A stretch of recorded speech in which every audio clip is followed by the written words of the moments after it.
Hey everybody, welcome to another episode of Impact Theory. You are here, my friends, because you believe that human potential is nearly limitless, but you know that having potential is not the same as actually doing something with it. So our goal with this show and company is to introduce you to the people and ideas that will help you actually execute on your dreams. All right, today's guest is the quintessential rags to riches story. He was born to immigrant parents, grew up hard on the streets of East LA, and drifted in and out of biker gangs, but ultimately took himself from homeless to self-made multi-billionaire. His life literally sounds like it's been ripped from the pages of a Hollywood screenplay. His father left when he was just 2 years old. He had to sell newspapers and Christmas cards at the age of 9 to help support his family. At one point, he and his young son were forced to live out of a car. He ended up having to sell encyclopedias door to door to make ends meet, and even that success proved fleeting, leaving him homeless again at age 36. But as with any great Hollywood tale, things were darkest just before the dawn. And he ended up turning a fortuitous encounter with a hairstylist named Paul into an idea for a company, and despite the backers pulling out at the 11th hour, the pair went on to launch and grow through sheer force of will what is now the global powerhouse Paul Mitchell, a company that made him a household name and fantastically wealthy in the process. But that was just the beginning, and less than 10 years later, he co-founded an even more successful company called Patron Tequila, placing him in the very rare pantheon of entrepreneurs who have had multiple home runs. And what makes his success so beautiful is that he's done it the right way. Putting his employees first, John Paul Mitchell Systems has had turnover of less than 70 people in 35 years. And he has baked philanthropy into the core culture of all of his companies. So please, help me in welcoming the recipient of the Horatio Alger Award for Distinguished Americans, the philanthropist and founder of the Peace, Love, and Happiness Foundation, John Paul Dejoria. Thank you so much. That's a great introduction. Thank you very much. Very kind. America still works. And that's a perfect place to start. Yeah. So reading your story, it really feels like the American dream that I grew up with as a kid, that I'm not sure people think of as the same American dream. If you had to define the American dream, what would you say it is? That when you think that there's all the opportunity you want and you don't know any better, you go after it. In my generation, it was a pleasure to work. Whether it was at the Variety Boys Club at 7 years old, making flower pots, going out and selling them, or Christmas cards at 9, or going on the streets at 11 years old, delivering morning newspapers. For us, it was fun to work. Now, what did we do with the money? We gave it to my mom so we could have a better way of life. When we got into high school, my brother and I saved a little bit of it for our car, which happened to be a junker, but we rebuilt it in an auto shop. But because for us, it was a pleasure to work. You know, just because, wow, we got a job. It was so cool. So it was a little different in those days than today. We also knew that if we produced something, we produced it. If we want to go somewhere, you got to do it. If there's problems along the way, and I love to say this, especially to entrepreneurs, one of the great secrets in life to becoming successful, whether it's in a business, whether it's working with someone or for someone or in your own personal life, and I learned this selling encyclopedias door to door in my early 20s, is be prepared in life for a lot of rejection. Because if you're prepared for a lot of rejection, it comes, you don't get turned off, you don't get disappointed, like, well, I'm not gonna do this anymore, no one thinks it's a good idea. It's like, I say selling encyclopedias, knock on 100 doors, they slam them in your face. You must be just as enthusiastic on door number 101 as door number 1. And that's one of the real secrets. And growing up as kids in downtown LA, we all knew that. We didn't have a lot. We knew there's a lot of things that are going to turn you down. At 7, trying to sell a flower pot on the street, most people said no, but it's only 50 cents. No, no, no. Soon a waitress in a little restaurant said, only 50 cents? That's really great. She bought it from us. And we went and built another one. You don't give up. That really is like one of the secrets to the universe, in my opinion, that ability to stay as enthusiastic on door 101 as you were on door 1 when you've had it slammed in your face over and over and over. Is that something you can teach? Like, in fact, have you parted that onto your kids? Like, is that something that they've adopted? And if so, how did you pull that off? Definitely. It's just like your viewers of your fabulous show here. They've just heard me say that. Now, if they write that on a piece of paper, be prepared for a lot of rejection. Whether it's in their personal life, that someone says, you're too old, you're too fat, you're too young, you're not going to do anything other than yes. You've got holes in your nose, you got things coming out your ears. Whatever is other than yes, this is wonderful, realize that's going to happen in life. As soon as people know that, when something goes wrong, they look at a piece of paper, oh yeah, that reminds me. The other quote that I give people a lot, especially entrepreneurs, is any business you're in, whether it's a service or whether it's a product, or anybody you work with that has a product or a service, always make sure that your product or your service is of the highest quality you could ever make it, because you do not want to be in the selling business. You want to be in the reorder business. Granted, you've got to tell somebody what your idea is and how it's going to cure something they may need. But the quality has to be so good that after that they want to reorder it, or if it's a one-time item, tell friends about it. And if people think in whatever they're doing in life, be in the reorder business, whether it's with a personal relationship, whatever you see right now, you're going to see again and again and again. It's going to enhance. There'll be ups and downs. Here's my product. It's so darn good, you're going to use it. We started Paul Mitchell. We had no money, but we knew our product was so darn good that if we got in the hands of enough people, they're going to be reordering it because it was that quality. Service the same way. And I love that stance. I mean, you can see that across all of your companies, that you're really going for the best of the best to make the experience better. And getting to understand your technique in selling is easy once you get to Paul Mitchell, and I do want you to walk us through that in a second. But how did you get through, like, tactically to a sale in the encyclopedia world? Like, people don't want to hear from you. Yeah, no. So, like, how do you overcome that? What a question to ask me. The average encyclopedia salesman lasted 3 days. I was at it for 3.5 years. And the way it worked in those days, it was commission only. So the way it worked is you went for an interview, they told you all you could possibly make off commission only, and we were in training for 3 days. It was a presentation that was scripted. We'd have to memorize the whole thing. Well, when you got in the field, you remember parts of it. You knock on doors, you're not quite sure of yourself, a lot of doors are closed in your face. But what happens, after a while, you start getting used to it, and you see what you can say or do that'll make it better. Or when you go back the next day with your other salespeople, what you see, what you do, what did I say? So let's say I knock on 100 doors to get into one. Give 10 presentations to sell one book. But then when you get better and better at it, through your experiences and losses along the way, it sharpens you up. Where all of a sudden I got to a point where if I gave 3 presentations, I have no less than 1 order, commission only. But I believed that I could do that. I believed that Collier's was the best set of books because a high school student could read it. It wasn't like a college manual you had to read, and I was doing something good for somebody. So you have to believe that what you're doing is good, it's going to benefit somebody, and you learn as you go. Okay, do I look someone in the eye? See, a lot of people don't know these things. Look someone in the eye. All too often people say, it's hard to look someone in the eye because you feel uncomfortable. Of course you do.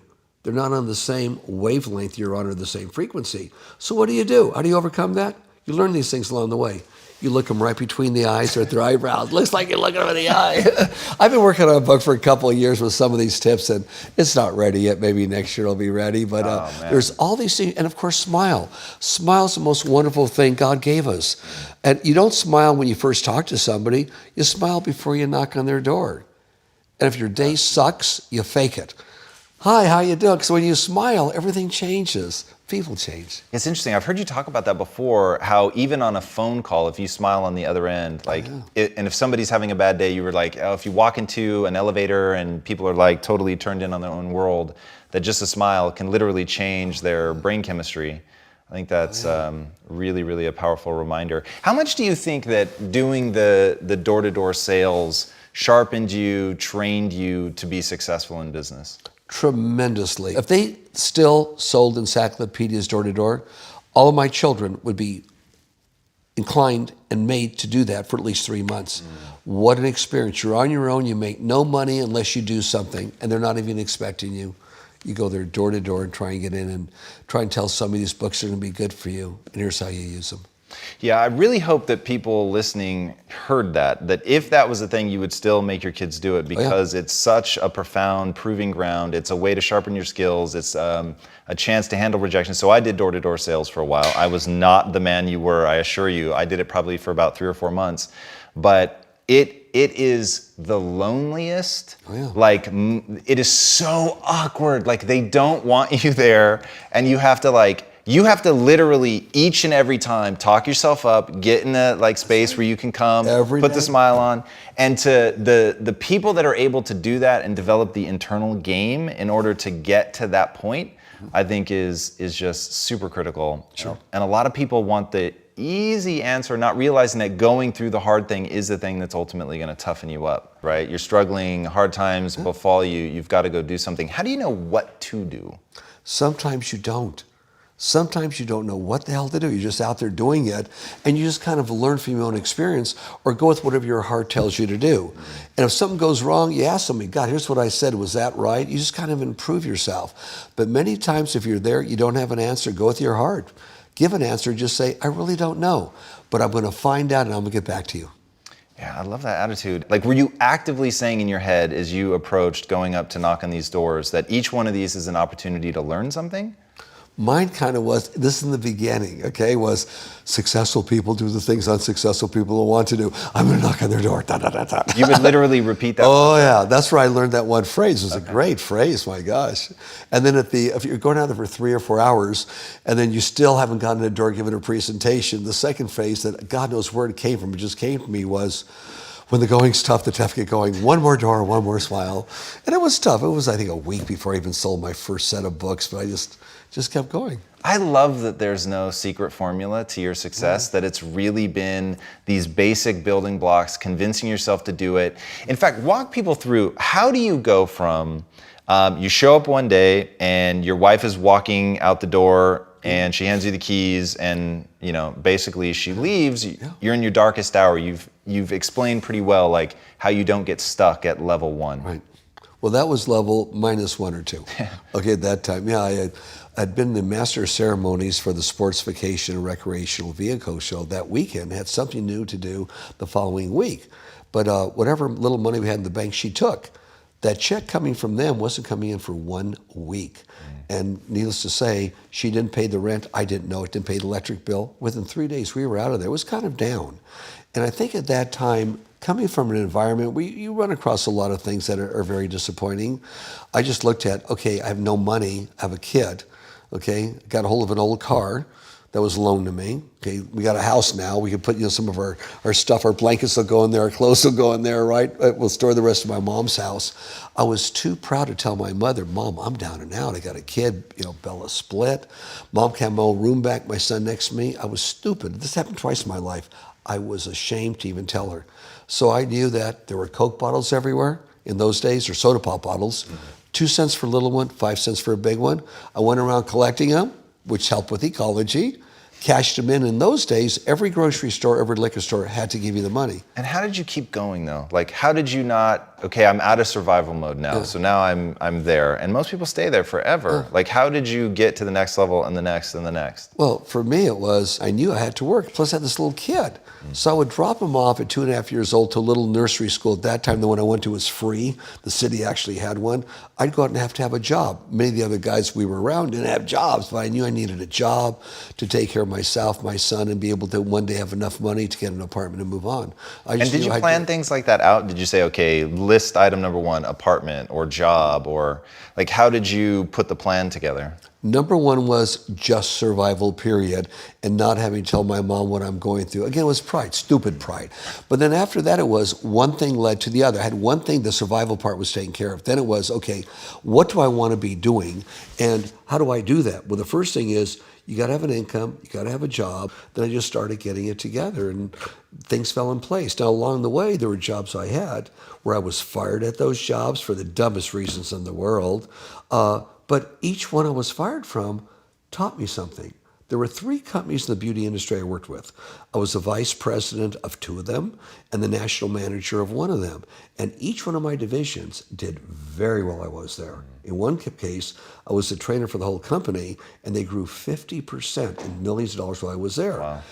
Shortly after I started with $700, John Paul Mitchell Systems. 2 years later, something flashed in my mind. Wow, there is something called fate.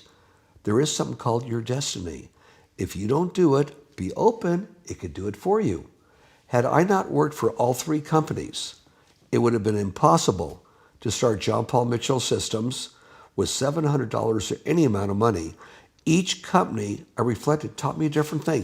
One about the beauty industry and distribution. The other one about making products and bringing top artists in. The other one about how to make these bottles, these products, where to get it.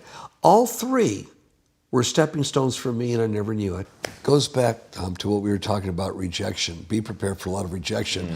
If every time something goes bad where you're rejected or turned down for something, if one could remember that, be prepared for it. Well, this was a surprise. It was a surprise to me. I didn't expect it.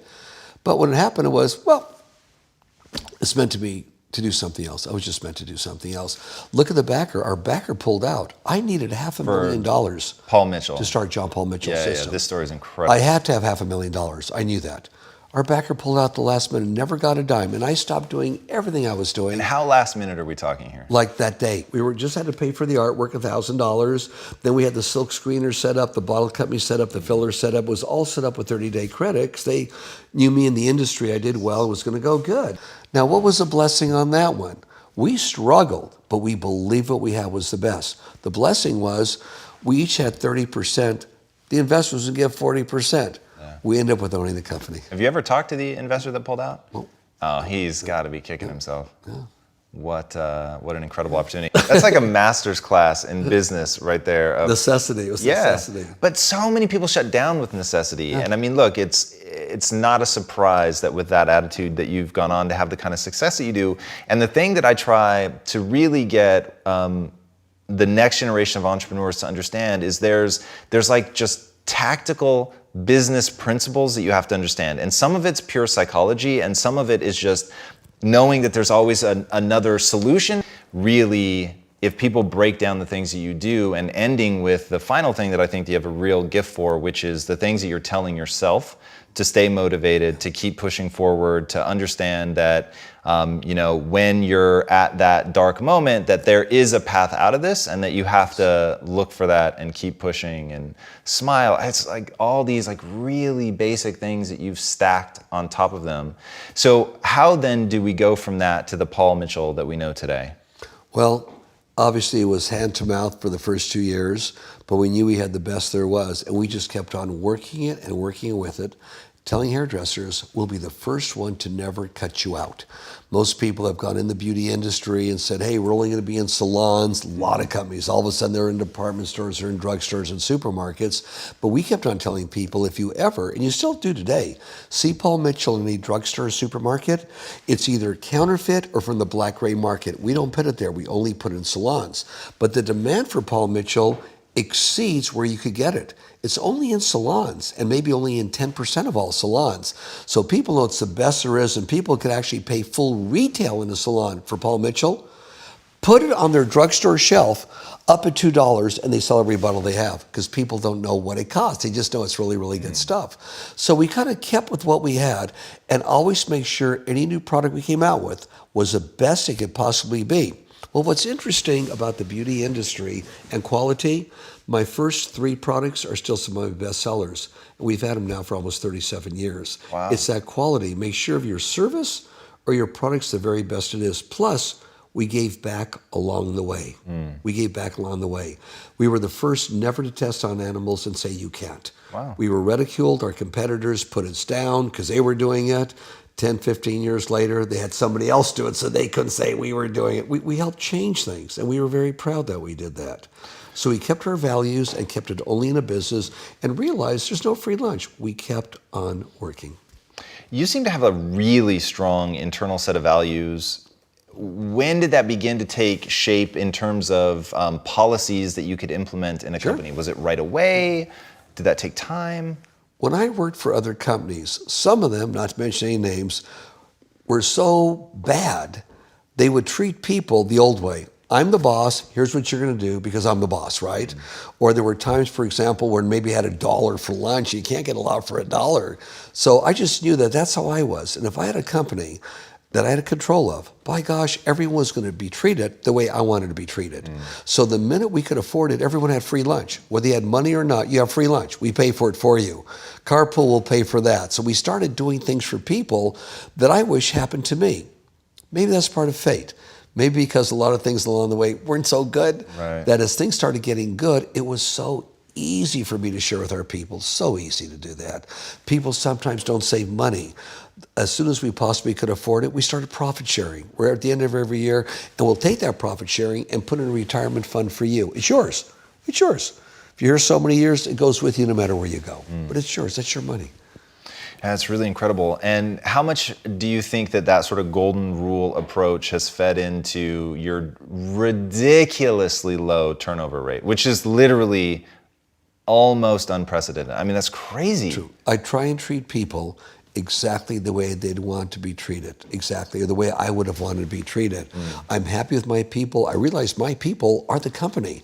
If my people go, my God, the company goes. People are your company. And they take care of the customer. The customer is always right no matter what. So what do we do so the customer's happier? If somebody's unhappy, we try and discover why. And because you treat people this way, and we love them. You walk in our company, it's love. If you go to the front desk here in Century City, this girl just has the biggest smile saying, "Hi, welcome to John Paul Mitchell Systems." She loves what she does. Our big problem is we don't have turnover. We have so many people want to work for us, and the thing is, you got to wait for somebody to die. Now, as we grow, we'll add 1 or 2 on, obviously, at a time. Sure. And we're pretty big now because we're in 96 countries. Patron's the same way. We're in about 130 countries in the world. And even when I went to visit our people in Mexico at our facility where we make Patron, it's made with love. We have about 1,800 people down there. And I asked several of them, does it upset you about what's going on in the United States where they may close more of the border? And, do you guys want to go to America? And everyone asked, are you kidding? We get free lunch here. If we work at night, we get free dinner here. You're so nice to us. You pay us good money. No, we're fine here. We don't want to go. It's how you take care of people anywhere in the world. You don't boss them around. You include them in what you're doing. And how do you systematize that? Like, because I get it. If you're there every day, everybody I've ever heard talk about you, and some of them are people that I know. No, everyone says you just exude, what you put on for the camera is you. That's really how you are. And there's a warmth to it. There's a sense of love and appreciation. But how do you systematize that? How do you make sure that it pervades your company even when you're not there? We let all the companies know what we do and why we do it. We have a culture. I'll give you an example. We have almost 120 Paul Mitchell schools throughout the United States, cosmetology schools. Every one of them has to be involved in our culture. Not only do you learn how to be a great hairdresser, hairstylist, great colorist, right? But you have to be part of the culture. They raise money. Every school we have has to raise money every year. Part of that money goes to the local community, part to the nation, and part to the world. They learn in school while it's good to give and help others out. And they also learn what our principles are. Now, we started at John Paul Mitchell Systems, a very unique position. The lady that's running it, her name is Mara Gordine, and she is our ambassador of corporate culture. So what she does is goes around to our whole company, makes sure everybody is reminded of our culture, what we do. All new people must go through an indoctrination on what our culture is all about. And then recently, because we do so much stuff people don't know about, we started a magazine over the internet that goes through our whole universe and their universes that shows what we do as a company to share and change the entire world. Well, everyone connected with us is part of that, whether it's buying a new Coast Guard cutter for the Sea Shepherd to protect whales in the open seas, whether it's taking care of 7,000 orphans in Africa whose parents have died of AIDS, whether it's redoing Appalachia, whether it's here in Los Angeles, Chrysalis, getting homeless back to work. They're all part of it. All the things we're doing in this country, so they all feel like they're part of it. Well, when you're part of something really big, and people take care of you and love you, and if something went wrong, you can immediately get a hold of the co-founder of the company, me, and talk to me directly. I live mainly in Austin, Texas, but if I'm traveling the world, which I do a lot, you can hold my executive assistant and say, we want to talk to JP privately. Whether it's Paul Mitchell, John Paul Pett, Rock, Patron, all companies do exactly the same thing. We try to take care of people. If someone screws up, we remind them, hey, how would you like that if that was you? Right. You wouldn't like that. Something I want to share with your guests also, if I may, is if any time someone screws up, don't ever reprimand them in public. Always reprimand them behind closed doors, one-on-one, so nobody hears. If they hear it, they're going to be covert hostile to you. They'll stab you in the back every chance. It's the opposite for praise. If someone does something good, praise them loudly and in front of as many people as you can, even if it's one person. It makes them feel good and they were acknowledged in front of others. Little things like this helps keep that culture going. No, I think those little things are super crucial. The obvious question is to say, okay, how do we look for the right person to hire into that environment? I'm going to ask the flip. How can a potential employee evaluate a company? What should they look for in a company? And how should they be in an interview to get the job? In life, we don't always know what we want to do. I didn't always know. But in life, we find out quickly what we don't want to do. So when you look for a company, try and look at what it is you want to do. You don't have to be the boss. What is it you enjoy being around? What makes you get up and say, I can't wait to get to the office? We have people, Paul Mitchell, working at 7, 8 o'clock at night. They don't have to. One day I walked in, there was 10 of them. What are you doing here? We want to finish our projects. You don't have to. We all went out to dinner. I was like, God, because they love what they're doing. So one is find out what you want to do. And then try and find whatever you can about the company. Now, if you go online, it's going to be nothing but nice stuff or in the newspapers. But if you get a chance to talk to them, when you go down to be interviewed, just ask them if you wouldn't mind talking to a couple of the people. The receptionist is a great person when you walk in. How's it going? How you like working here? Is it a happy place or just very businesslike? No one's going to reprimand you for that. Be sure when you go in your interview, and a lot of people aren't confident enough to do this. It's a small thing. Look the person in the eye, or look in between the eyes, or on their eyebrows. You can't look them in the eye, okay? And just relax. The more uptight you are, the more you try and be exactly perfect, the more you're going to turn somebody off. They see that all day long. Just go in and be yourself. If you're hired for being yourself, you're going to like it. If you're hired for being somebody else that walks in an interview, you're not going to be happy. They're not hiring you. Be yourself. If it flows, they ask you questions, you have the right answers, it's the right thing for you, you're set. If it doesn't work while you're being interviewed for you or the other person, it's not the right thing for you. Maybe there's something else waiting for you. Your destiny could be elsewhere. Yeah, very true. When did you first start thinking about philanthropy? Because in the beginning, I'm sure it's just like trying to get the business off the ground, but it really does seem foundational to your companies. When did that really solidify into these are the causes that we care about, this is what we're going to get behind? Another beautiful question. It started when I had nothing. At 6 years old, my mother would take my brother and I to downtown LA. Department stores at Christmas, little trains going around, puppets. We thought we were the coolest kids to see that. And I was 6 years old at the time, and my mom gave my brother and I a dime. And it's just something you never forget. She says, boys, I want you each to hold half this dime, walk over and put in the red bucket of that man ringing the bell. And we did. We said, Mom, why did we give that guy a dime? Now, I'm older than you are. In those days, a dime would buy 2 big Coca-Colas or 3 candy bars. Wow. It was a while ago, okay? And she said, boys, it's because that's a group called the Salvation Army, and they help people that have no home and no food. She says, and we want to do something. She says, in life, there'll always be someone that has less than you. Don't forget it, boys. This year, we could only afford a dime because we don't have much. We could afford 1 dime, but we did something. And if we couldn't afford this dime, I'd be volunteering, ringing the bell with them. Always do something in life if you can, either with your time or might help somebody else out. And I never forgot that. It just came as part of a culture. Started with my mom. And what are some of the most emotionally impactful moments for you as a part of your philanthropy?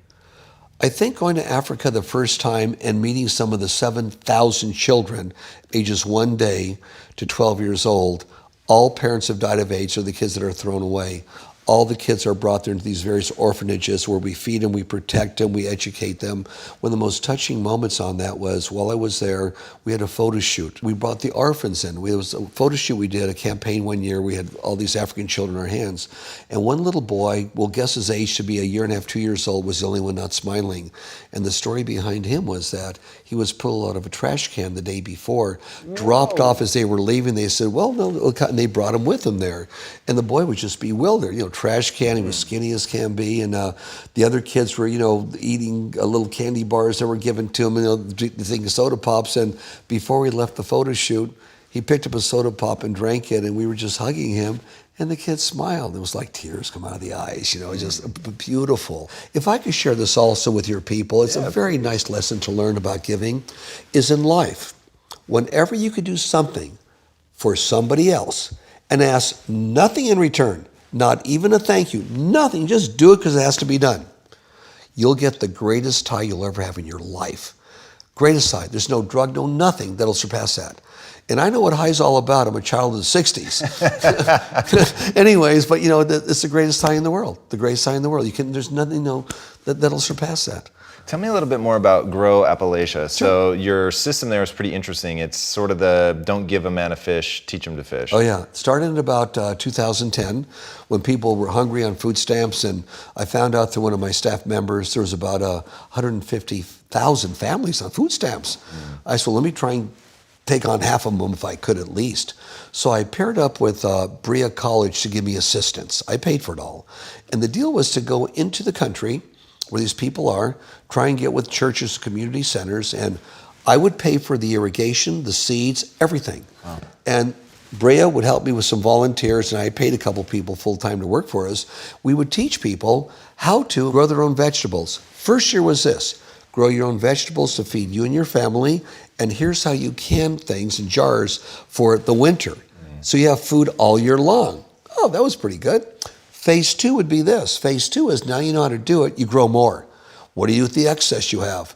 Either find people around you that need some or help them grow stuff because you don't know how to now, but start selling it in local grocery stores or farmers markets has organically grown produce. Now you have an income. Right. Pretty soon, going into the third year, we had chickens going in there. Here's a dozen chickens. Now you have eggs. And then we had a couple of them get into bees. Now you have honey. All of a sudden, they were totally self-sufficient, and many of them out there now with little businesses because of it. I believe today we're about 35,000 that we feed off their own gardens. Whoa! So it worked. Don't expect the government to make the changes, the major ones. If they help out, God bless them. We want them to help out. The people have to do it. It's we, the people of the United States of America. You want to change? How do you do it? Where do you volunteer to do it? How do you volunteer to do it? You want to change? Good. What group's doing it? I'm going to be part of them. I'm going to be part of we, the people that change it. Not wait for everybody to give something to me because it's the thing to do. I'm going to make things change. Today, more people are involved in changing the world for the better, for the people on the planet, than ever before. In June, a movie's going to come out called Good Fortune. I worked on it with Joss T. Cal, who won many awards. And it's all about how to go from nothing to something, but change the world while you're doing it. But it's called Good Fortune. Of going on TV, and I'm on TV all the time with your major stations. Occasionally they have me come on and say, JP, you represent the 1% of all people. What do you think of this? The 1% and the 99%, they think you should pay more taxes. What do you think? And I look them right in the eye and I say, can we talk truthfully here? Of course, JP, that's why you're on. I am the 99%. I am the 1%. It's we the people. Isn't it the American dream to have a chance to do so good you could buy nice things for you and your family? And if along the way you give back, isn't that wonderful? It's we the people. And by the way, did you know at that time there's about 150 of us and we're all billionaires. Most of us came from nothing, made it the American way. But do you know that, and we're all billionaires, we've all pledged 50% of our wealth while we're alive or after we die, to change the planet for the people and the planet for the better? You want to know people are members of this? They hardly ever talk about it. Bill Gates, Warren Buffett. I can go on and on. These people give so much back already and so much dedicated after they die to change the planet. So 1% versus 99%, How about we embrace one another? Because that so-called 1% is doing so much, and in many cases more than our government is doing to help the rest out. So if you had an ultra successful friend come to you and say, okay, look, it's time now that I really do something meaningful with my money, what would you encourage them to do? First of all, what either upsets you most about the planet, whether it's your country, your city, or the world? What upsets you most when you hear something? Or what do you see wrong that you would love to change, even in a small way if you could? What do you see something big? What touches your heart? Not, well, it looks good if I do this, I'll look like a hero. What touches your heart? No, I love that. Do you think that there are entrepreneurial principles that need to be applied to some of the more cause-oriented things? So I think when people think about an entrepreneur, they usually think purely about profit. And so when it gets into NGOs and nonprofits, it's like, well, does it really make sense? To me, it's like what we really need to make change is the money, no question, but it's also people that know how to think like what you're doing with Grow Appalachia, where it's turning it into something that becomes self-sustaining. It's totally right? Exactly. And the way to do that is take someone like yourself, anyone out there. Is there a charity you really like? There's a strong possibility it may not be managed the way you would manage a for-profit business. Sure. What do? You go in there and help them. Here's how you merchandise, because your product is your charity. That's your product, your cause. Well, how do I get this disseminated to more people? How do I do that? How do I do it within the budget we have? How do I expand within the budget we have? If we need more money, how do I creatively help raise more money so that it comes to a good cause at the other end? So all too often, business people get involved and don't think about, well, let me help the organization do better. That's a good way they can help out. All right, super random question for you. What are 3 things that you taught your kids that you think have helped them be successful? One is be prepared for a lot of rejection. The other is whatever service or business you're involved in or thing you do, make sure it's the highest quality there is. And always remember, kids, and they do, success unshared is failure. I love that quote. And we don't spoil our kids. When my kids grew up, even our last one, who was now 19 and a half years old, when he was 12, and we were doing good in business, his allowance every week was $12. When he was 13, it was $13. Wow. But between 13 and 14, he had to sit down with Dad. He says, Dad, you were born a long time ago. He says, you give me $13. Dad, I go to the movie theater one time, that and a Coca-Cola or any soda pop, not to promote Coke, anything, the money's gone. I have no more money left, Dad. He says, it costs more. I said, son, you're right, you are. So I upped it to $20. But none of my kids, thank God, my kids aren't spoiled. They work, they know the value of $1. Did you make them have a job? Like well, his job was full-time student. And if they could study, great. If they couldn't during that, I would take them to work with me or something like that. Right. Some of my kids just did something on their own. And then once, of course, they're able to actually have a regular job, they started looking for jobs on their own. I had one son, my oldest, that started his own little business with no money, trying to get an artist to go to a salon and train him, and he would get the little money in between. It's amazing what they do. Michaeline, my 32-year-old, brilliant. And she's vice chairman of John Paul Mitchell Systems. That's another thing, too. If you have any kids, good example of this one. She says, I said, Mikey, start as a receptionist. She says, no. I'm going to go to work in the warehouse. I'm going to have every job in the company. Respect. Really? I said, cool. So she stayed there till she learned it and went through all of it. Well, you better believe our people love her. Said, my gosh, she knows us. So then several years ago, she became our director of future development, right? Did what she did so well, everyone loved her. My own president said, you should promote her to vice chairman. That's what she is.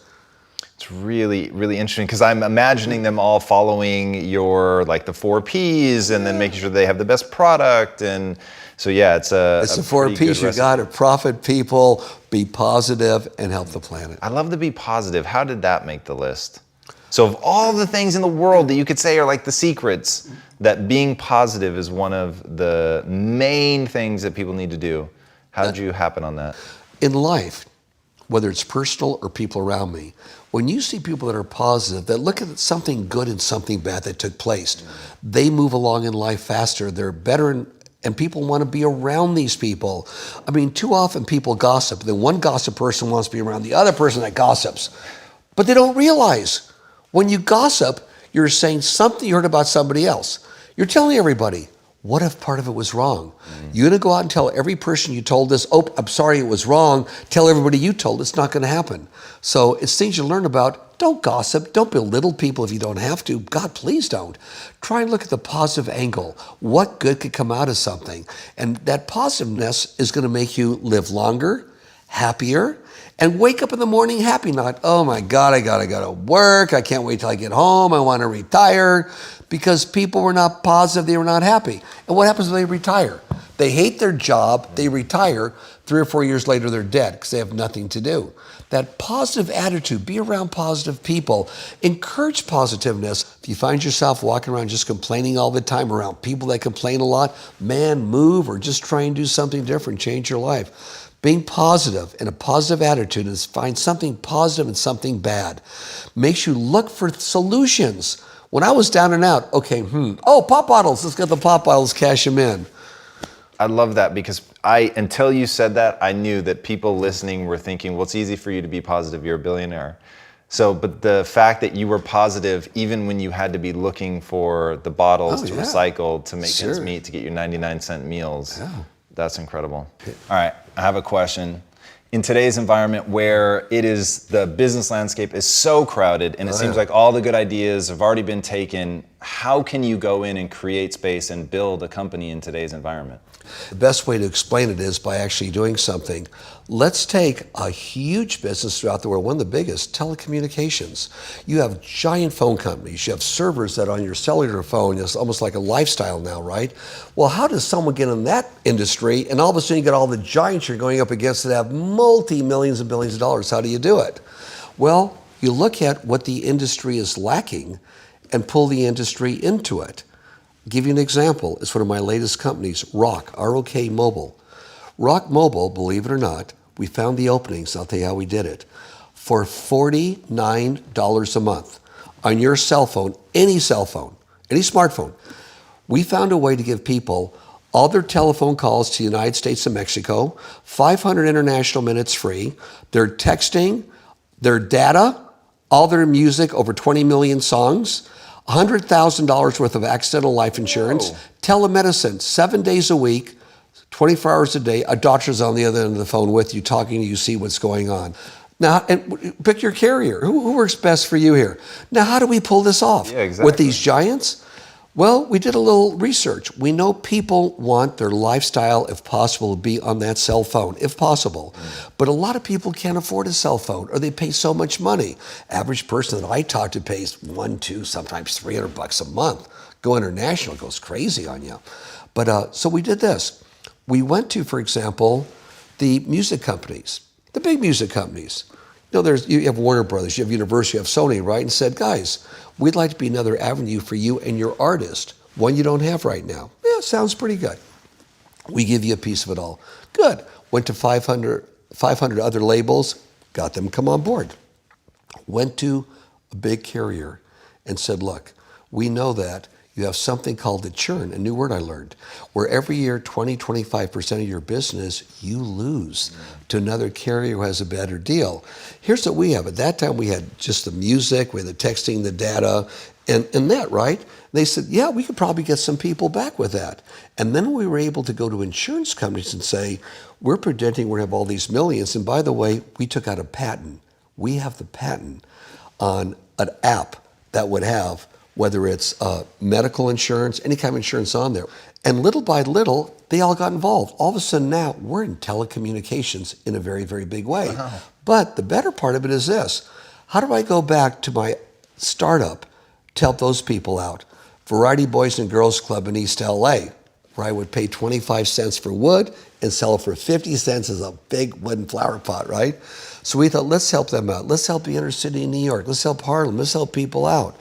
So what we're doing right now is, with our profit, is we're saying, kids, we want to help you have a good allowance. So if you'd like to, you have the service for yourself or your family or anybody you know, we're going to give you $5 every single month for a year. That's your allowance. If 10 people have it, that's $50 a month, okay? If 100 people have it, and people can cancel whenever they want, but if they're still on there, that's $500 a month for 1 year. It's how to have something so low. Everybody wants it and needs it. It changes the landscape. And for us, in volume, we'll make money, but it shares it along the way. When you share, success unshared is failure. And that's how rock is just exploding right now, just taking off. All underground, word of mouth. That's one.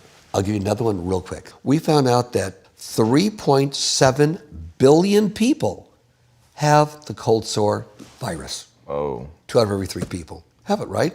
So somebody came to me once a few years ago and said, JP, we've been working with Native Americans and universities on a gel that comes out of plants. It's plant-based gel, right? And someone has a cold sore, you put it on, and in most cases they feel the tingle, the cold sore doesn't come out. If it comes out, you put it on every hour, and almost everyone we gave it to, it's gone in less than 2 days. I said, really?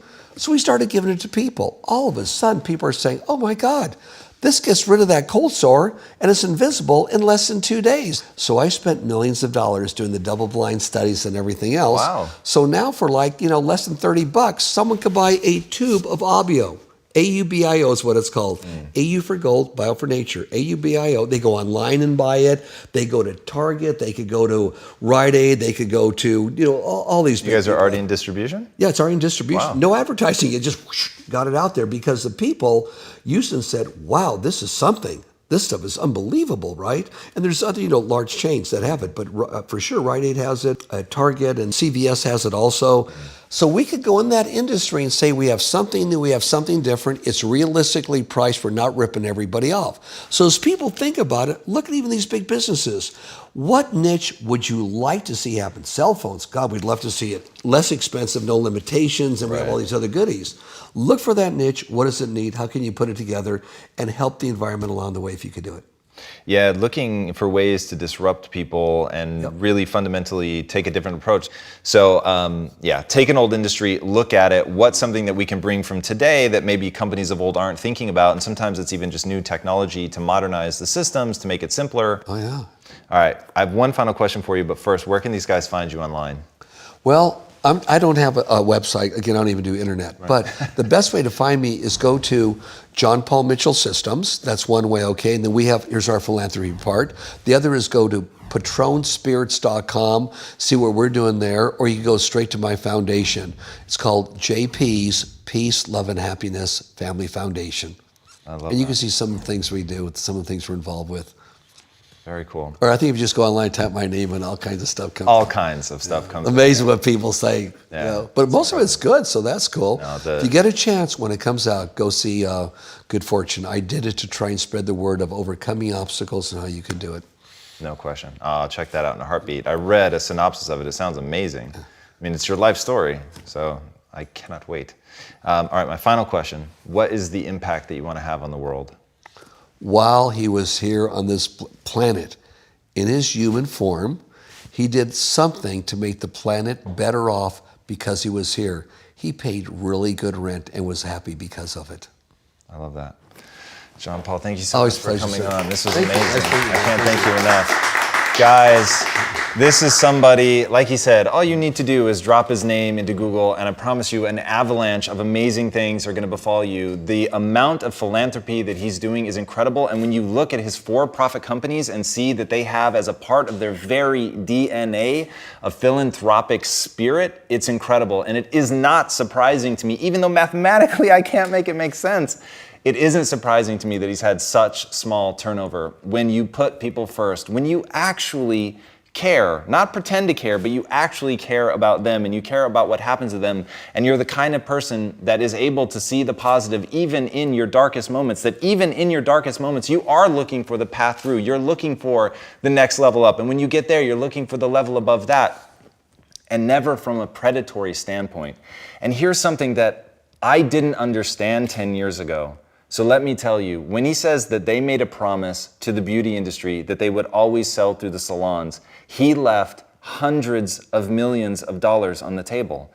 And every day that he refuses to do that, he's literally leaving money on the table, but he's doing it because he knows that if he migrates away from those people who are working in the salons and moves it out to broader and broader distribution, that it will hurt the people that helped him build it. So why does he do it? To be honorable. That's it. It isn't a smart business move. He's literally doing it to be honorable. I respect that more than you know. Guys, this is somebody that you're gonna wanna research and see the way that he thinks about the world and the way that he thinks about business, because to me, it is the future. The generations coming up are gonna make the demand that every company is like this, and you're gonna need to be this way whether you want to be or not, and he's been doing it since the 80s. It is astonishing. He is leading the way for an entire generation. Follow that lead. All right, guys, this is a weekly show. If you haven't already, be sure to subscribe, and until next time, my friends, be legendary. Take care. Cool. Peace, love, and happiness, buddy. Thank you. That's so incredible. Hey everybody, thanks so much for joining us for another episode of Impact Theory. If this content is adding value to your life, our one ask is that you go to iTunes and Stitcher and rate and review. Not only does that help us build this community, which at the end of the day is all we care about, but it also helps us get even more amazing guests on here to share their knowledge with all of us. Thank you guys so much for being a part of this community. And until next time, be legendary, my friends.